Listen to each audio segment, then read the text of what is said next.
What's up, everyone, and welcome to episode 220 of the RRBG podcast. This podcast is a proud member of the Podbelly Network. Go to podbelly.com and check out all the amazing shows we have on our network, including the Sofa King podcast, Robots for Eyes, Art and Jacob Do America. I mean, there's one for everything that you're into. If you're into Magic the Gathering, they got you.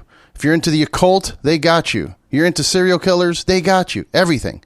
Go to podbelly.com, check out the list, and support the network. Like most people these days, I decided it might be a good idea to try and make a living from Twitch streaming video games.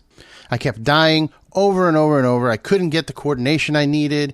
These people just seemed to be on a completely different level. No matter how much practice I put in, I just couldn't get good. Until I got Sheath Underwear. Their dual pouch technology separates my package, allowing for better circulation, better movement. It has upped my game tremendously. I'm now in the Call of Duty Championship Finals. Go to sheathunderwear.com, use my promo code RRBG, and save 20% to get yourself a pair of Sheath Underwear and get good. This episode is also brought to you by Killcliff. My friends over at Killcliff make the best energy drink you can buy in the market today. Clean energy, none of that crap that they put in Monster or any of those Red Bulls. No sugar. Just clean power for all the grind you're going to have to put in today. And if you're not grinding today and you just want to relax, they also have CBD drinks to help you recover from any injuries you may have, any kind of inflammation. Maybe you went a little too hard at the gym. CBD drink will get you right back on track. Go to their website, killcliff.com. Check out all their different flavors. My personal favorite Ignite drink is the Cherry Limeade. And in the CBD category, you have to try the Joe Rogan Special. It's the Flaming Joe Pineapple with Jalapeno. It's not that spicy. You just get a little bit of a kick at the end. It's delicious. Go to killcliff.com and tell them that RRBG sent you.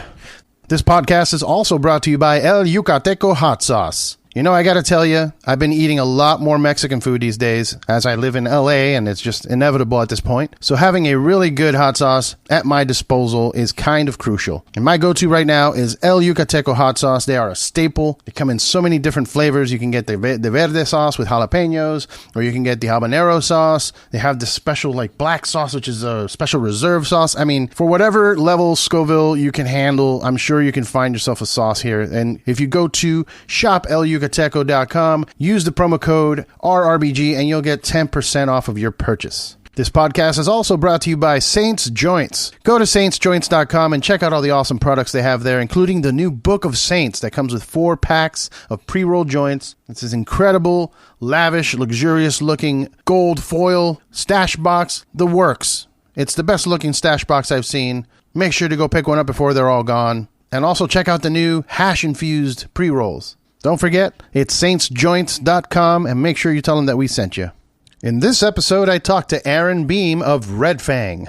Red Fang has a new album coming out June 4th called Arrows. We talk about the writing process for that. We talk about releasing music during the pandemic. We talked about the tour life. I asked him a bunch of silly questions like what's his favorite cereal and what video games he's playing. It was a great conversation, and I hope you guys enjoy it. Make sure to follow the band on social media at Red Fang Band. And please, check out our Patreon page. Go to patreon.com/RRBG. Cheers.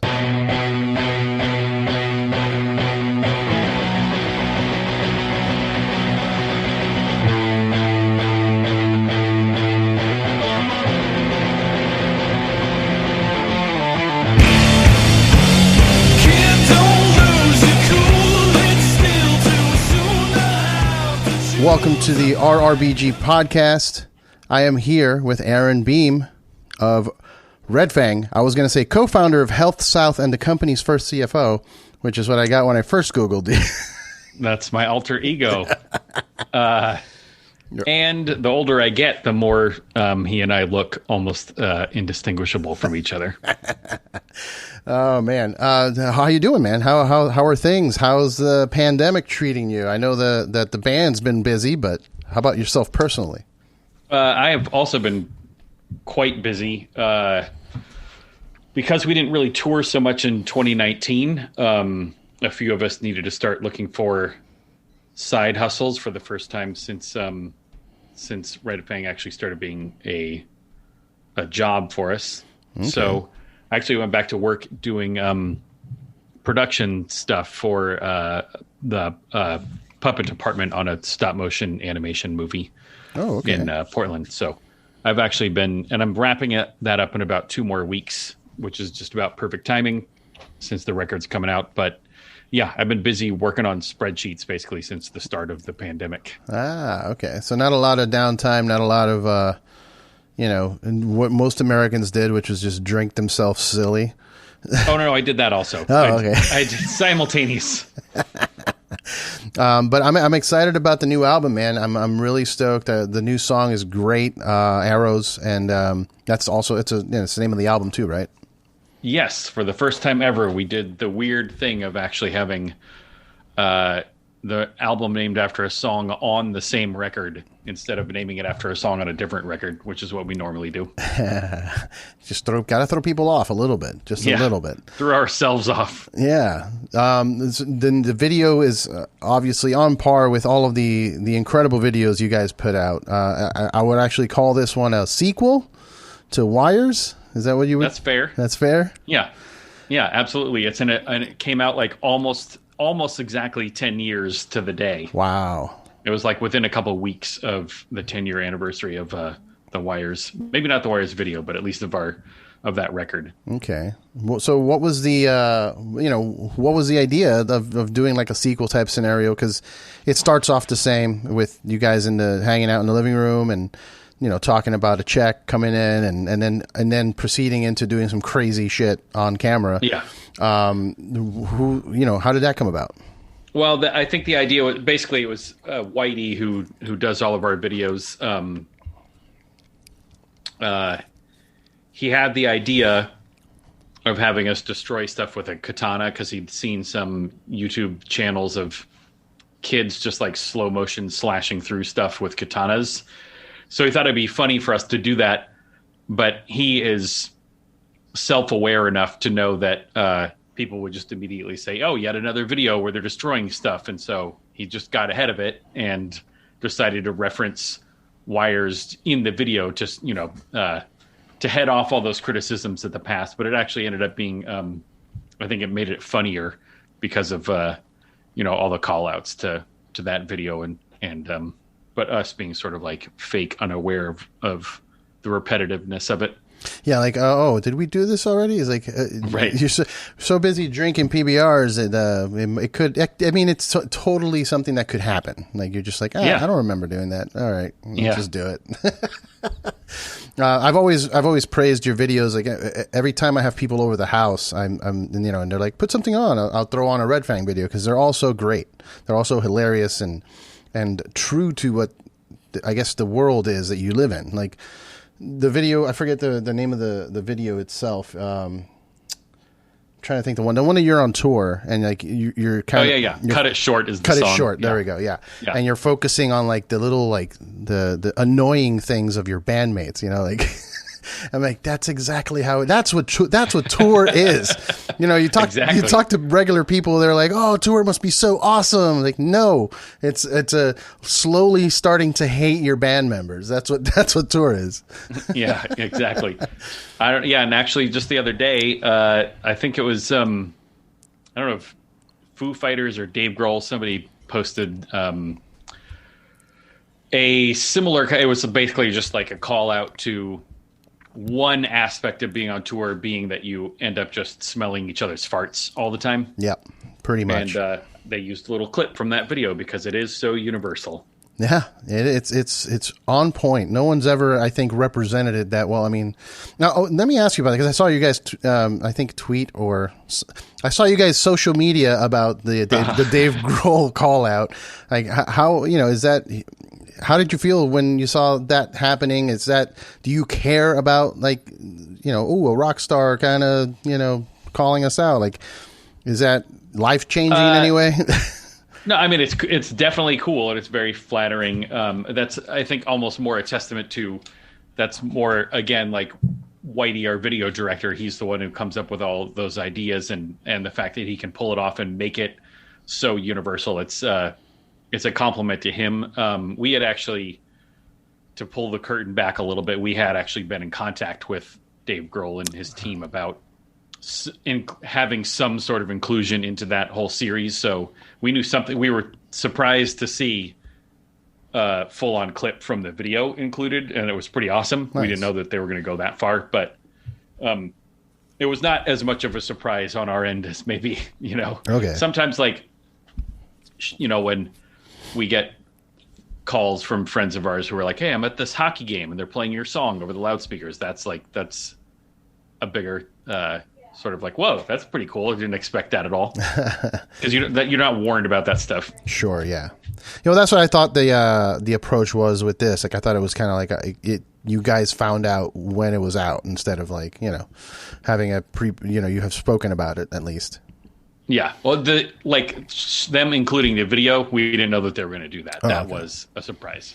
Well, it's awesome. I mean, I know that there is that air of, you don't want to be a punisher, and you're kind of but it's exciting when you see stuff like that happen, because obviously, I mean, Red Fang's been around for a long time, and you guys are rock stars in my eyes, but there's tiers to this, and obviously Dave Grohl being at somewhere up the top somewhere. Yeah, he's at the top. I mean, when you can sell at Wembley Stadium, you are at the top. You can't go higher than that. Yeah, that's WrestleMania attendance numbers. Maybe all of the WrestleManias. Yeah, that's ridiculous. Yeah. So is there, aside from the Dave Grohls, I mean, is there somebody, do you punish anyone when you're on the road? Like if you meet someone, does that even affect you? Yeah. It's fewer and farther between. I mean, with Dave Grohl as big of a star as he is, he's like a super friendly, approachable guy. Good guy, Dave, as they say. Yeah. And, some of his crew actually lives in Portland. So we're friends with. That's cool. One of his guitar techs. And so it's just but the one that it was I just afterwards I was and even in the moment I was like, God, what am I doing? We had just flown to Australia to do our first tour over there. We were the first band out of I think 55 bands were playing on this festival, and we were literally the first band to play. We started at I think 11:30 a.m. was our set time. Oof. That's a rough set. Yeah, it's a little early. Yeah. But anyway, we flew out and got there 2 nights before, maybe the night before the show. So we're just super jet lagged, and Metallica was throwing a barbecue for all of the bands playing, a pre-game get to know you kind of thing. Okay. And we had met James Hetfield just for a second, at the Orion Music and More festival they held in Atlantic City. So I saw Brian and John were standing and talking to James Hetfield, and I was like, this is my chance. I can go, and I ran over him, just super jet lagged, and probably had a couple beers, and just started basically yelling at him about what tour was like in the beginning for those guys, and hopefully it all came out across okay, and I wasn't too bad, but I could tell that I was a little bit more excited than maybe I meant to be. Yeah. But that's the last time that happened. It's such a weird thing, man. I've always tried to analyze that. It's been a point of interest for me, to the point where I wanted to write a book about it and start a whole series of let me help people not punish other people, because it's crazy. Yeah. And I mean, I'm obviously punished people relentlessly in the past, and to this day I'm sure I would probably punish someone if I think if I ran into Trent Reznor in public, I'd probably seize up, Sure. Yeah. But it's such an interesting thing, how we, I guess, elevate certain people to where your body just starts to act in ways that you're not even in control of. Absolutely. That's a good way of describing it too. Yeah. And so I don't know, on that level, I don't know how you would prevent that. I mean, I guess you'd have to be some sort of high level Buddhist monk or something to be able to exactly control your autonomous systems in your body. But yeah, it's a weird thing, because I don't know if it's even necessarily about being in this world, but or if it's something else, because I was just reflecting on it while you were talking about Trent Reznor. I realized that, when I think I was 17 or something like that, and went and saw Nirvana play. It was before, I'm pretty old, so it was a long time ago. It was before Nevermind came out. And, they're already getting like pretty popular. Dave Grohl was playing in the band at that point. I think it was like it was at the Gothic Theater in Denver. So it was, it was like sold out 1,000 people or whatever. But I just was like, went up and said, "Hey, Kurt, that was great." Whatever. Like, I just wasn't shy about saying hi to people in the band. And I didn't have that sort of same physical sensation of just like freaking out. It was just like, what's up? I also play music, and you guys were awesome. And I didn't like take a bunch of his time. I just talked to him for a second or whatever. So, cause that, thinking about it, that's one of those guys that I feel like I would find myself punishing, and yet I didn't. So I don't really know what it is. But bottom line being, I think that there's a certain point at which it is kind of beyond your control unless you're a Zen master. Yeah, man. I mean, I pride myself in that ability to like be able to meet people and hang out and be cool about it. Like, just, hey, nice to meet you. Great. Let's do stuff. Like when I met you guys, I mean, that was a crazy. I met you at Psycho. I don't know if you even remember. We talked underneath. You look super familiar, and your name sounds familiar. So I was trying to figure out what it was. Yeah. We did Psycho, I think like in 2018 or 19. I don't remember the year, but we hung out in the merch area of all places is where they set me up. They're like, yeah, just do it here. I'm like, but there's so many people talking. This is the worst area to do this, but okay. Yeah.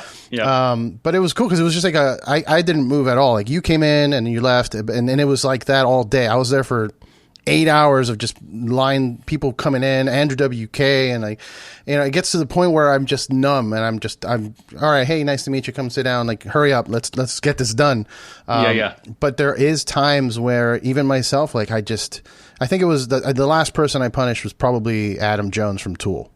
And it was, and I apologized after because I felt so bad. Like he showed up, I saw him at a convention, and I kind of had the moment where I froze up, and I'm like, I like what you do. Right. And then we parted ways, and then I ran into him again later at that convention, and I had like, it wasn't as impactful. I was just kind of like, hey, sorry about earlier. I just kind of, I don't know what happened. I apologize for that. But well, and guys like that, on that level, they're probably pretty used to it, so they're kind of forgiving as well. Yeah. So I wanted to ask you about the new album, this writing process for this album. Was it during the pandemic, or was this something you were working on before, and you kind of just spent the pandemic working on, what you were saying, the production stuff, and then you kind of, as the pandemic started cycling out, like how did that work out for you guys? Well, that's, I guess, one of the things that's kind of confusing about the timing of this release, because we actually originally intended to put this record out on May 29th of 2020. There you go. And it was completely done. We were done with our part in December of 2019. Wow. Okay. And it kind of worked out for the best in some ways, because all of the production stuff was also already finished, I think, by March of last year. So right as the pandemic started. Exactly. Yeah. And so it was like, cool, our record's done. Being pressed. Oh crap. Actually, well, I guess tours are going to be canceled. So it was essentially just like, once we realized tours were going to be canceled, and since we're one of those bands that survives off of tour, we just made the decision to postpone the release until it felt like there was a chance that within at least 6 months of putting the record out, we'd be able to go and at least play some shows. And we'll see if that was a good idea or not. I mean, there's no way to really know. You don't have a control situation, but yeah, nothing happened during the pandemic except for we got depressed about not being able to play. Okay. All right. Yeah, I was wondering that because I have seen some bands, use that time to write and come out with a new album, and it kind of, it's a little scary because I'm like, well, what are you going to talk about? You're gonna write songs about how you're chilling at home watching Netflix with your wife, like. Yeah, exactly. Yeah, and it's kind of funny because a lot of the interview questions kind of early on, were clearly assuming that we'd written a lot of the record during the pandemic, which is totally makes sense. Yeah. I think partly just because it sounds so dark, it feels like, but ultimately, kind of lyrically and thematically, all of our records are kind of dark, you know? Yeah. Our videos are lighthearted, but the music has always been sort of, at least for Brian and me, kind of our outlet of those sorts of feelings. But at the time, it was like, we were writing a lot of that in the summer and fall of 2019. And there was a lot of, there's plenty of other stuff to be dark about before the pandemic started. So sure. I don't know what you're talking about. I mean, we were at our greatest point. Exactly. As a country and as a world. Yeah. But yeah, my wife's band, they just wrapped up a record that they totally wrote and recorded during the pandemic, but there's just a bunch of reasons why it was not really feasible for us to get together. And I think that we also have a thing of, after finishing a record, it's just, we just finished it right before the pandemic started. And so that kind of like energy for that had sort of, we just, you were put done. So much energy and effort into that it was like our bodies and minds were gearing up for tour, and then trying to switch it into songwriting mode that quickly just wasn't going to happen. Yeah, I hear you. And, it's funny you mentioned that the music itself is darker. I've only heard Arrows so far. But yeah, that one doesn't sound as dark musically, but or maybe it does. It has the thing about your music that I appreciate is that it does have that layer of darkness that can touch me like right here, and I'm just like, oh, I feel that, like all the struggles I've gone through, but it's also lighthearted enough to where you want to party. Right. Yeah. I want to party about how shitty things are. Yeah. Well, and it's also, I think that, that's part of our personalities and probably most humans, that the reality is not that like everything is always one way. Yeah. That you're just like, oh, I'm just a happy person and I'm at like a level 6 all the time. Yeah. That there's like a combination of, it's super sad that we're at this funeral, but also something funny is happening right now, so, or like maybe whatever, like, I think that we at least we're trying to incorporate a sense of, I wouldn't say sense of humor, but just like levity. Let's keep a little perspective. Yeah. Perspective. I think on, even if shit does feel pretty gnarly, that it's not that big of a deal. Yeah. It could be worse. Yeah. And so the music's dark, but I saw like the artwork is super bright and colorful, which I like. My wife hates super bright, colorful things like highlighter colors and stuff, but I love. I know, right? I love it. I think I brought home a hat once from a brewery, and it had like 10 different super bright colors, and she's like, "That's the worst thing I've ever seen. Take it off." And I'm like, "No, I love it. I'm from the '90s. I'm from the '80s, but my formative years were the '90s, where everything was super colorful."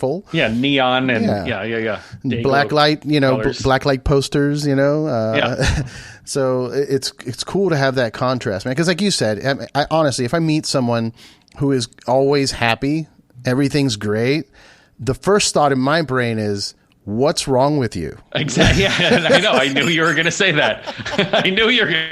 What happened? Who hurt you? What are you hiding? How many people have you killed? Yeah. So, going back to the videos and how great they are, like you have a natural, all four of you have a natural, I don't know, you look like actors in a comedy. You know what I mean? Like you act well. You're saying we're funny looking. You're funny looking. You're clowns. No, I'm kidding. No, I'm just saying, like you. When I see you on screen, it feels natural, as opposed to like, oh, that's just a band that's being filmed. I feel like you guys have movies that I can go watch. You know what I mean? Has that ever happened? Like, have you thought about potentially, you know, since you've done all these comedy videos, like maybe doing a comedy film or something like that? Not really. I mean, because the only reason why I think why that's the case, the thing that you're talking about, is because our director is so good. Like the ideas aren't ultimately ours. We contribute some, and yeah, that's us on camera. But oftentimes it's like you're seeing the 15th take, and we have to be, you know, it's like, no, you have to stop making that face. Let me show you again. Do it like this, and it's like, okay.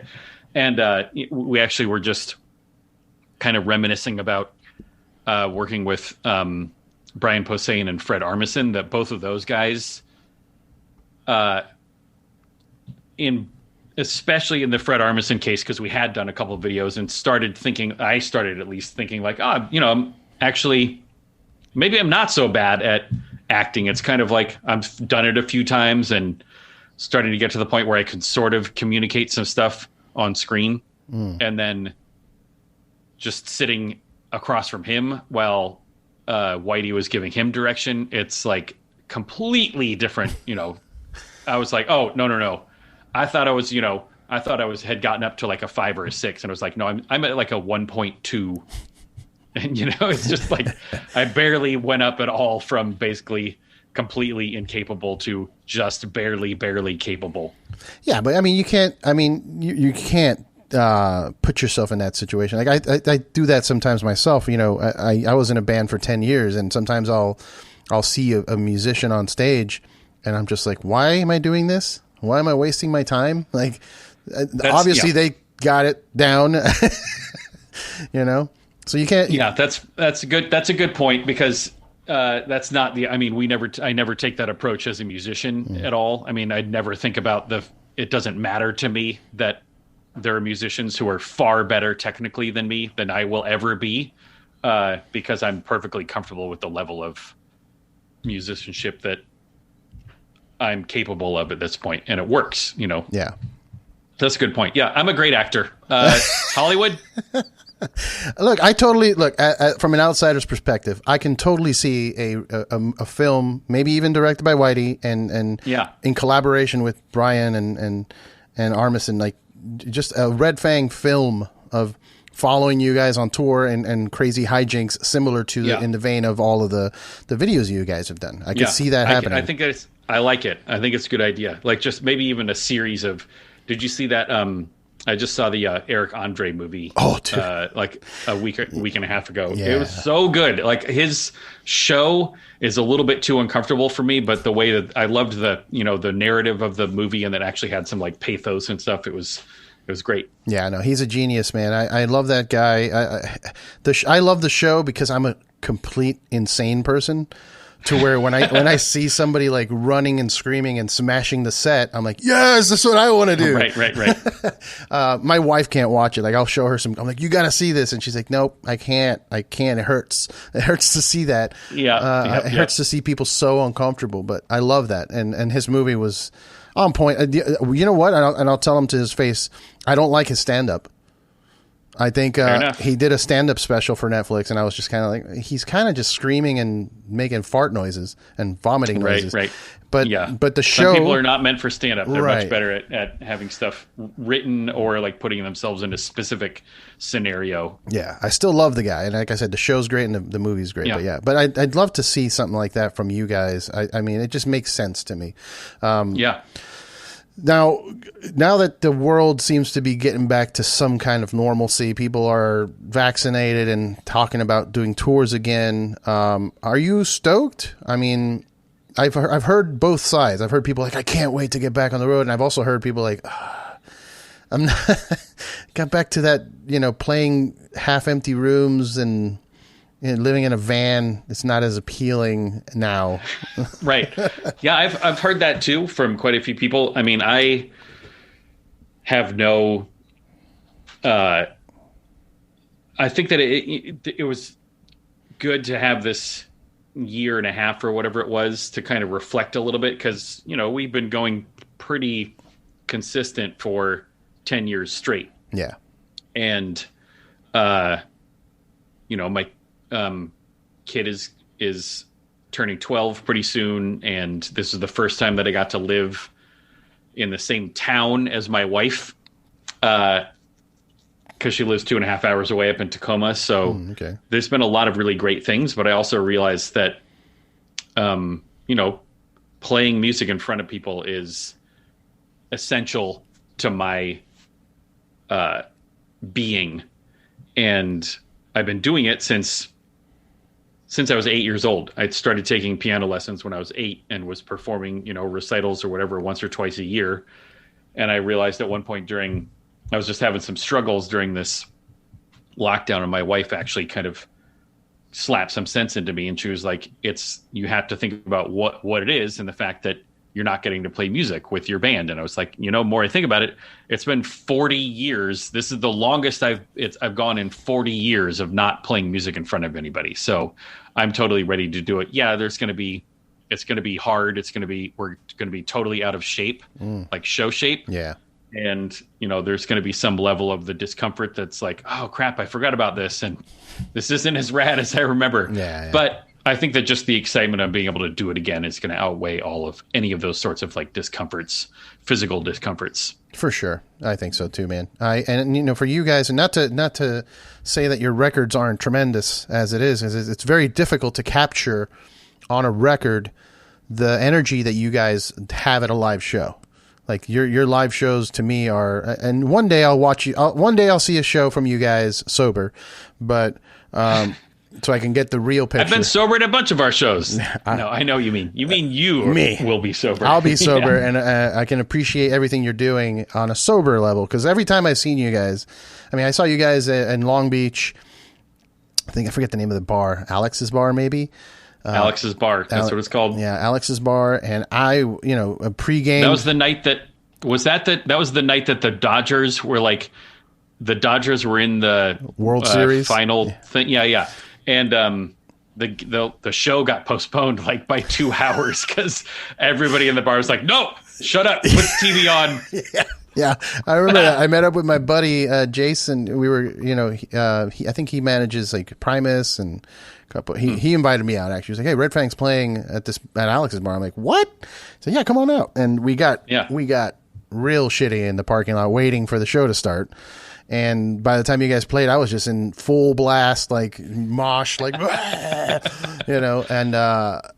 then the last time I saw you was at Psycho. And, as I mentioned earlier, I was doing 8-hour shifts of, interviews, and you guys were the last band I saw live because you played super late at in a pool area. Yeah. And I remember just walking out like super exhausted, just like dragging my ass and meeting up with some friends. And they're like, Red Fang's about to go on. I'm like, what? And they're like, we're going into the pool. I'm like, yes. I just took everything off and just ran into the pool. And then I realized, like, I'm probably going to catch 20 diseases in here. Yeah. This is just water splashing. That's where COVID actually started. That's where it started. But, yeah, there is something about your live shows, energy-wise, that's hard to I guess, capture on a record, right? Yeah. So I appreciate that. And yeah, it's something that we've, I don't know what the solution is. Basically what we've tried to do is just embellish the records with other things because, yeah, there's just something about that, that sort of personal interaction that's just not really possible. I think it's not possible to get at least the thing that we do in a live performance onto a record. Luckily, we don't, we're not like jumping around on stage. It's not just about the show, but there is something about, I can recognize it too, that energy of the connection between us and the crowd and whatever just is not, there's not a direct translation to recording. Yeah, and I think it also it lends itself to the style of music because, there's certain records like if you're like a technical prog death metal band, you can listen to it at home because you're kind of like it's almost like math. You just sit there and kind of analyze the breakdown of different notes they're hitting and whatnot. But for Red Fang, it's more of a live kind of party vibe to it, Yeah, absolutely. And that's, you know, that's kind of like what we were always interested in. And we didn't, when we first started playing together and writing music, we weren't thinking about recordings at all. We were just thinking about what's the most fun live thing that we can do that's fun for us and fun for people to listen to. So, and we've never really strayed from that into the sort of, you know, we're not really like super talented at writing for recording, if that makes any sense. Gotcha. You know, you mentioned embellishing the record a little bit. I noticed some synth sounds. Yeah. Is there going to be more of that in the rest of the record as well? Yes. And actually, I guess on that song, you probably can't hear it very well, but one of the other surprises was Chris Funk brought in a couple of friends of his who they actually like, what do you call it? Not transcribed, but they charted out. They charted out string parts. So there's like, there's a tiny bit that you can hear a little bit in the kind of breakdown part of Arrows where there's some strings on there. It's violin and viola. Okay. But there's one whole song that is just like covered in that. So that's a little bit of a departure from our normal style. Okay. All right. And synth too? Like, is there more synth as well? Yeah. Yeah, there's synth on quite a few songs. I mean, there's always been keyboards going all the way back to our second EP that we recorded in like 2006. So we've never really been scared of keyboard stuff. And that's one of those ways to just kind of fill things out, make things a little bit more sonically interesting because you don't have the, you know, personal handshake thing that's going on. Sure, yeah. And that was why I was so stoked. I'm not trying to name drop, but one of the things that I was so stoked about when we played on Letterman was having Paul Schaefer play organ on that song. Oh, yeah. Because it was like, it's like when you have somebody who's as good as he is, who does stuff tastefully and in the right spots and with the right sound, it's awesome. I mean, look at that band, All Them Witches. They have, when their organ is going along with the guitar, it's like it's the perfect combination. Yeah, man. I love the, especially for like I guess the genre would be what, stoner rock, like, sure, whatever you want to call it. But there is an element of, you know, when there's keyboards or organs that goes really well with stoner rock for me. Well, and you know, I think that anyone my age is probably a pretty big, who plays music the way that we do, is probably a pretty big fan of Led Zeppelin, and they never were scared of throwing organs all over everything. So have you considered bringing somebody in to the band to be like the key guy? Has that been a conversation? Not like as a permanent member, but we have like, we kind of have that a little bit with our manager's husband, Roger Manning Jr. Okay. Roger Joseph Manning Jr. He's played keyboards on quite a few records now, and he's actually come up and played with us on stage a couple times too. Oh, nice. Okay. Yeah. That's cool. You know, can you go back a little bit? What's it like, what's that experience of playing a late show like that? Because a lot of the times it's hard. Your guys did well, but there's a lot of bands that, like some of my favorite bands, when they end up on those shows, they end up sounding weird. Because it's different mixing. Well, we lucked out. So, first of all, late show is a pretty bad description. I mean, that's what time it airs. Right. But we actually, our load in, I think, was literally like 5:45 a.m. Jesus.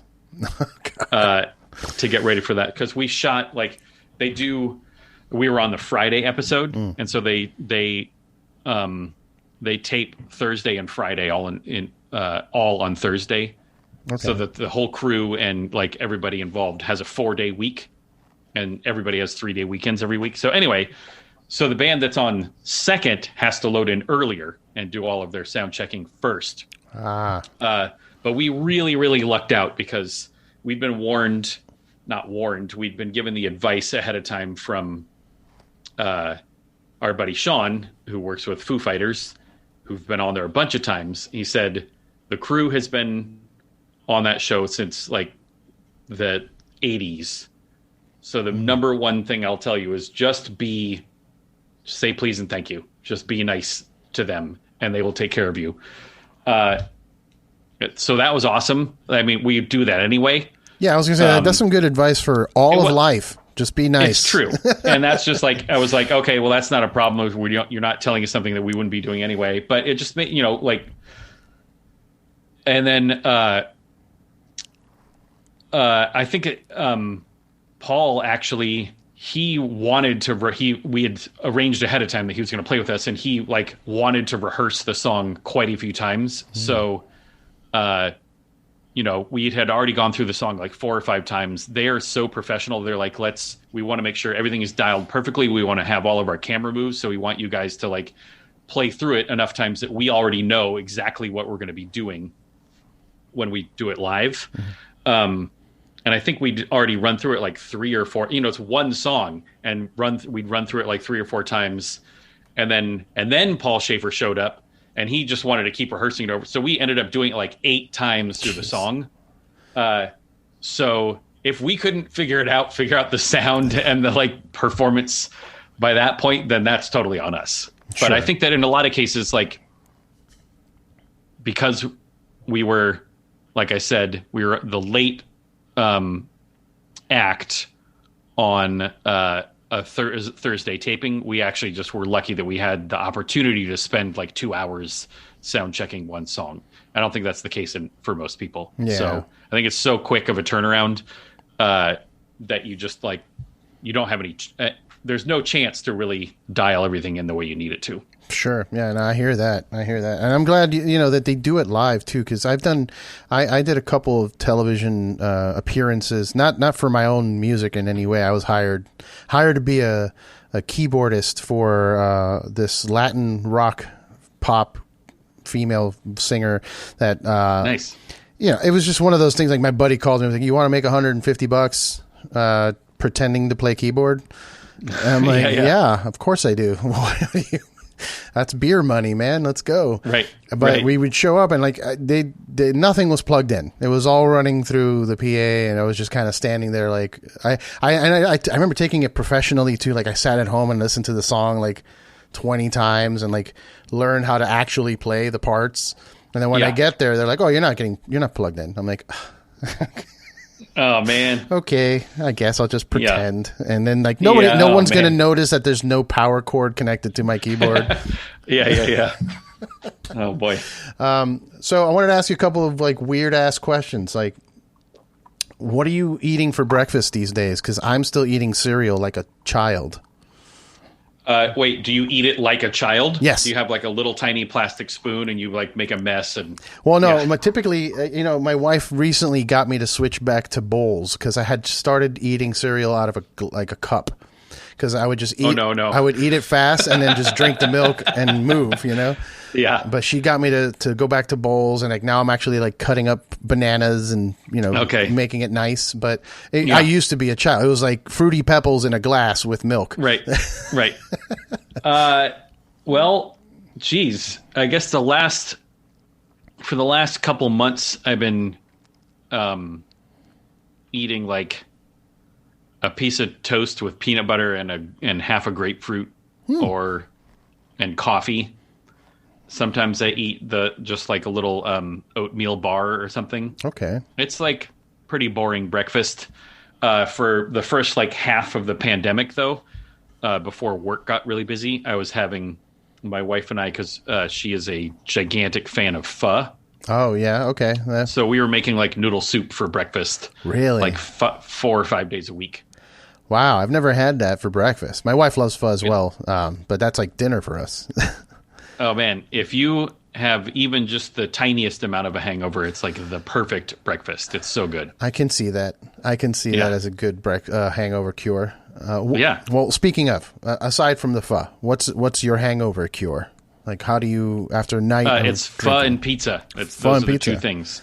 Yeah, pho and pizza. So together? You usually have breakfast. No, not together.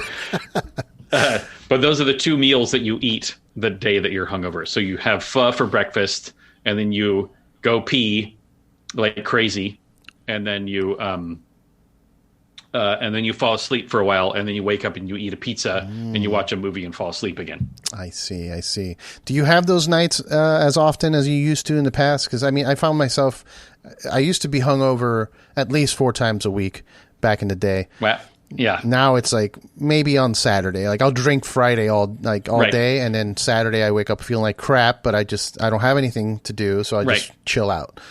If you are hungover 4 days a week, it means you're not drinking enough, because you should it's like, what's the point of sobering up? Right. That's true. But that was the tour days where I could just drink every day. You know? Yeah. No, I would say that I have a hangover like 4 times a year. Oh, okay.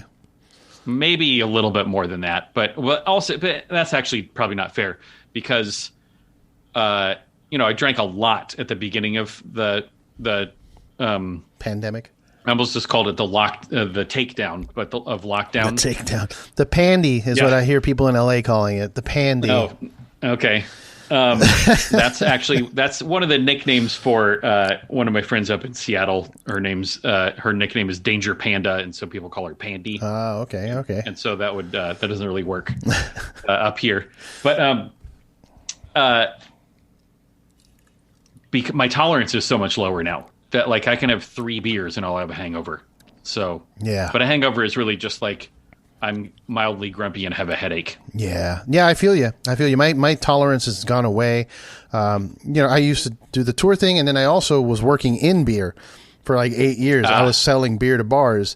So I was drinking like 7-8 beers a day every day. Oh, yeah. It was nuts. Now on Fridays I do all the podcasting, and then I'll have like 3 beers, and then 3 or 4 beers, and then I'm garbage on Saturdays. Yeah. Right. So what is your beverage of choice? I mean, according to your videos, it's PBR, but like when you're drinking, what are you getting? I like whiskey and rye. Rye whiskey, okay. That's the 2 like main, that's kind of what I gravitate towards. And to be honest, it's like, if it's beer, it's mostly Coors Light these days. Coors Light. I can't do Coors Light, but I do Coors Banquet. Okay, sure. The yellow. I like the the CL Smooth, or C- is another term for them. Because they're just like they almost just taste like soda water. Yeah, and then they tell you to drink it nice and cold, and like make sure the mountains on the can are blue. That's because the colder it is, the less flavor you're going to get from it. So exactly. It's just like drinking water. It's like a LaCroix. But also, if I'm being honest, I mean, I live mostly up in Tacoma these days. Okay. If I had my choice, I would probably drink. There's a brewery in town called Wayfinder, which is actually... I love those guys. And they make a beer that's like based on a macro brew, okay. It's based on like a domestic American beer. Okay. It's called Hell. Yeah. Which means... Hell beer is like... Yeah, it's like a light American lager, but made with, 5 ingredients instead of 35. Sure. And so it tastes really good, but it doesn't really give you that same sort of like, am I drinking formaldehyde? Yeah, I recently had that beer actually, because there's this thing called Knotfest. Knotfest is doing this beer box thing where they'll ship you a box of beers that are from metal breweries. Okay. And that was one of the beers in the box. Really good beer. Yeah. And I know they make beers with like bands as well. Like I know they did a Russian Circles beer. So. Yes. And we actually I missed it because I was in Tacoma, but they just did the like brew thing of there's going to be a Red Fang one coming up in a little bit. They just put it in the kettle or whatever you call it. Okay. The pot. But yeah. They put it in the fermentation tanks. Yes, that's what you call it. But the super surprising thing, one of the times that I was at a meeting actually about that Red Fang beer at Wayfinder, and they had on one of their beer lists things, it was that Hell beer but mixed with Stumptown coffee. Ooh. And I was like, that sounds really weird and bad. Like I can understand, dark beer. Yeah. But they were like, oh, you should try it. And it was awesome. Okay. It was so good. It was like maybe my favorite beer on the whole, out of the whole brewery. Is that what the Red Fang beer is going to be then? Like a coffee lager? No? Oh, okay. No, it's actually going to be, it's just going to be called Red Fang malt liquor. Okay. So it's going to be, he's got like gigantic cans and they're going to do, like paper bags? a survivable. Oh yeah, that's a good idea. They're going to do make a survivable malt liquor. Okay. Yeah, it should definitely be in a paper bag. Yes, I'm writing that down actually. Serve it in a paper bag. I'm going to write that down as something that they actually add. Yeah.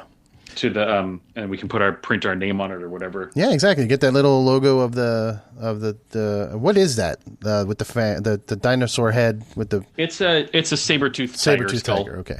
Yeah.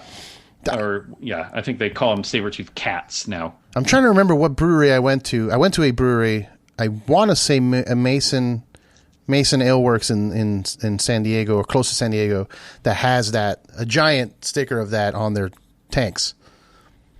Oh, really? Yeah. We sold giant stickers of that for a while. Yeah, so that's truck stickers. That's probably where they got it from us. Yeah, we sold. They were like a 3-foot tall sticker. Okay, yeah, that might be exactly what's on that tank. So, but that's awesome. Yeah.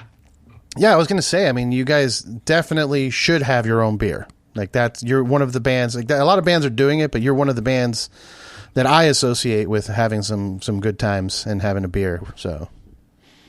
It's good that you guys are doing that. Yeah. I think that the other thing we should probably look into is talking to the federal government, see if we can get some of our own money. Get a Red Fang branded money. And then just, but maybe just do a $10,000 bill with that skull on there or whatever. And then they just send us a bunch of comps that we can then. I thought you were going to say weed because when you said federal government, I was like, maybe you should get your own weed too. That's a thing that's happening. I haven't seen a lot of it with bands like the beer's doing, but I have a feeling with more branded weed. Yeah, with more states making it legal and recreational, I feel like that's going to be the next direction. Like all the bands are going to have their own weed, and that makes sense. Yeah. It's legal in California, right? It's legal in California. They just so the whole West Coast. Yeah, they just legalized it in New Jersey and New York, I think. Mm-hmm. So, I mean, I know Colorado, that's the first place I went that had legal recreation. Like I walked into a store and they were just like, oh, you have an ID? I'm like, yeah, that's all I need. Same here. My dad my parents live in Denver. So I was there over the holidays. And then as soon as the new year rolled around, we're walking to the store. Do you still smoke as much as you used to or no? Barely at all. No. I just can't. Yeah, especially with a full-time job, I'm just, my tolerance, same thing, is so low. I just can't take it anymore. I'm almost 50. Well, I mean, I'm turning 40 this year, and I'm already like, shit, I need to start making changes. I know.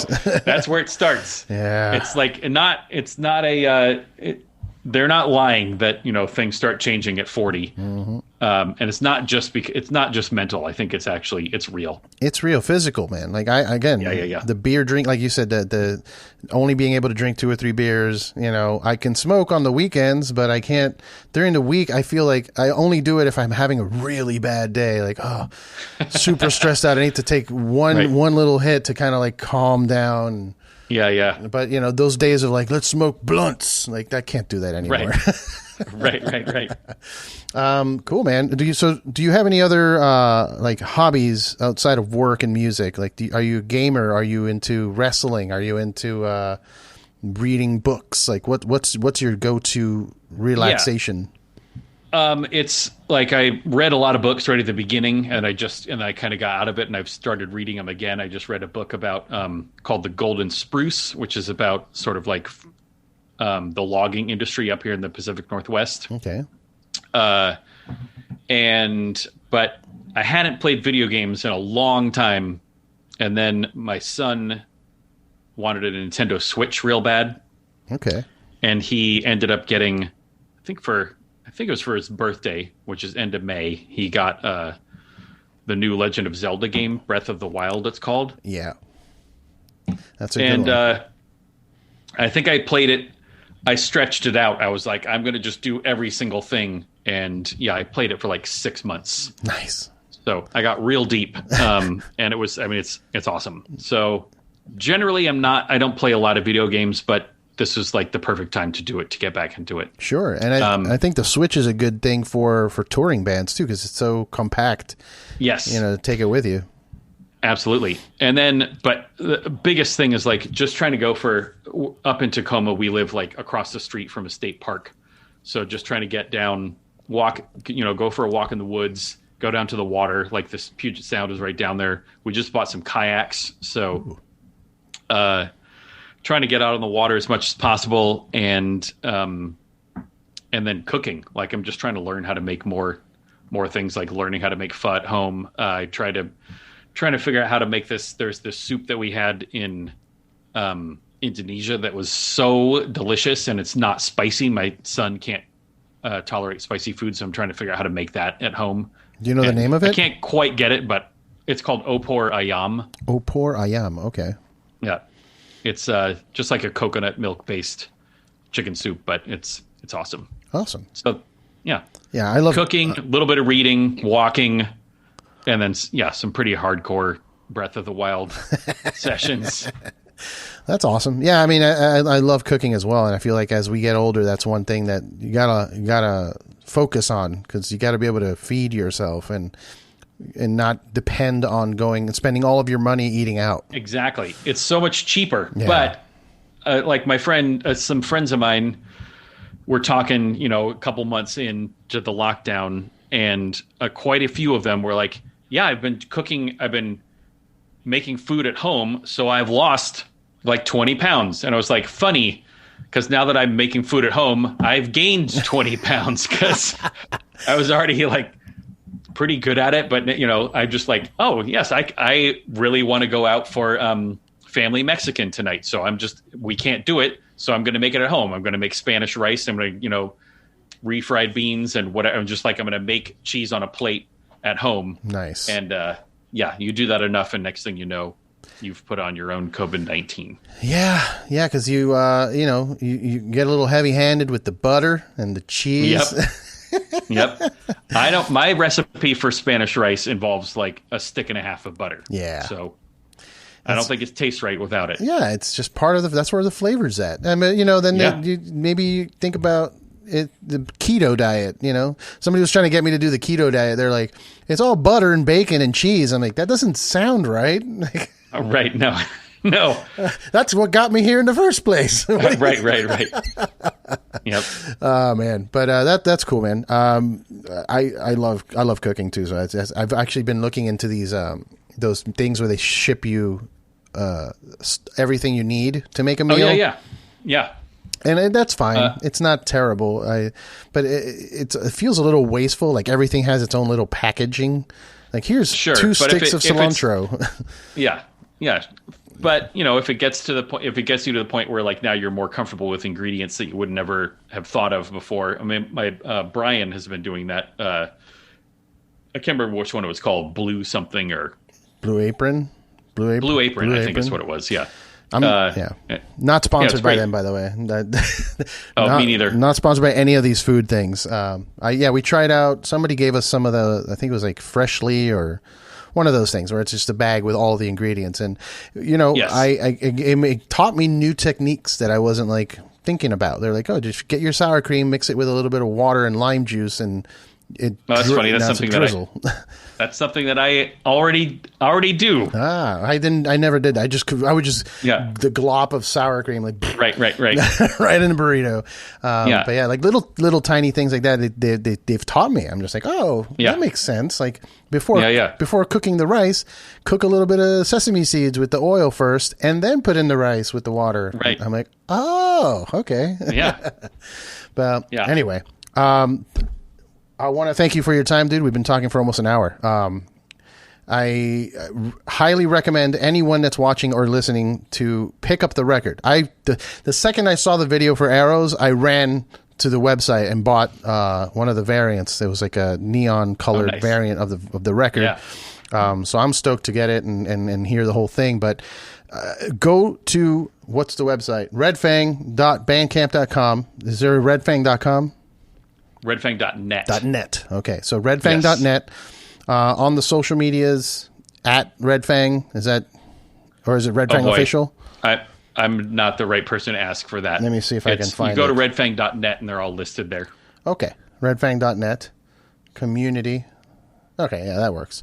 Also, what do you have a social media that you use that you want people to like follow at all, that you want to plug? Oh, probably our Instagram, I guess, is the one that is probably the one that we are actually on the most. Okay. I should know this. I should know this stuff better, but I should know this too. I'm hopeless with social media. Here we go. YouTube. Just Google us. Google them. They're on Facebook. They're on Twitter.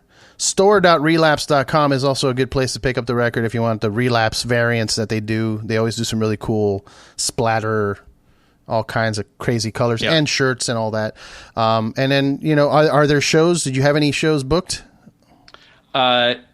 There's talks. There's talks. Nothing has been announced yet, but just stay on the lookout. I don't. When is this? When this is airing? A couple weeks. There's a backlog right now. Yeah. That's good. Yeah. But yes, I think maybe by the time this is aired, I think actually the day that the record comes out is when June 4th. You can perhaps. Yeah, exactly. When perhaps you might expect to hear some announcement of something else. I have a feeling you're going to play Psycho. Maybe, possibly. There's a chance. There's a chance. You're saying there's a chance. No, yep. I'm excited to just get back to Psycho 2 as a whole. I love that festival. And but yeah, I'm excited to potentially see you guys live again, see a tour. Keep an eye out, guys. June 4th, pick up the record and look out for tour dates, hopefully. Yes, please. Yes, please. All right, Aaron, thank you so much, man. I'm happy to have you back on the show. I don't even really count what we did at Psycho as part of the show. It was such a crazy, chaotic thing that we did that I have them on my Patreon. I don't have them as part of the main part of the show. So if you do want to see Aaron and I talking while I was severely intoxicated and overwhelmed by everything that was happening, go to our Patreon page and check that out. But thanks again, Aaron. Have a good one. Thank you. All right. Cheers. Take care.